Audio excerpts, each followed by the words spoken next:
C'est quoi le shirk? Pour faire simple, le shirk c'est le plus grand des péchés, c'est d'ailleurs le seul qu'Allah subhanahu wa ta'ala ne pardonne pas si la personne meurt dans cette croyance. Le shirk est extrêmement répandu de nos jours et nombreux sont ceux qui croient ne pas être concernés. Mais qu'est-ce que le shirk au juste?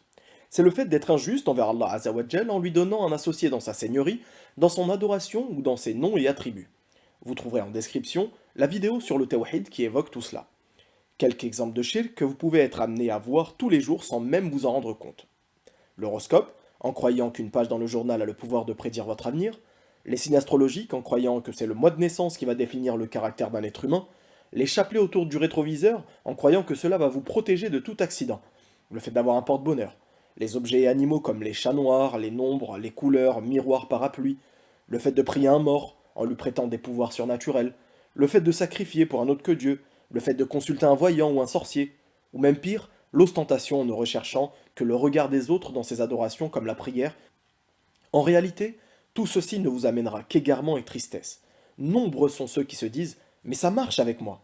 En réalité, combien de femmes ont consulté des charlatans croyant que leur mari cesserait d'être injuste? Combien de mères pensent qu'un fer à cheval ou un œil protégera leur foyer? Combien d'hommes ont effectué la Hajj ou la Umrah en recherchant l'approbation de leurs proches en envoyant des photos d'eux-mêmes en train de mimer une invocation? Une fois débarrassé du shirk, vous vous sentirez revivre, évoluer dans votre foi et équilibrer dans votre esprit. Si vous aimez réellement vos parents ou vos proches, qui sont concernés par ce genre de pratique, aidez-les. Aidez-les petit à petit et ne les abandonnez pas. Ayez de la sagesse et ayez de la patience. N'oubliez jamais que le musulman doit constamment se trouver entre la crainte et l'espérance.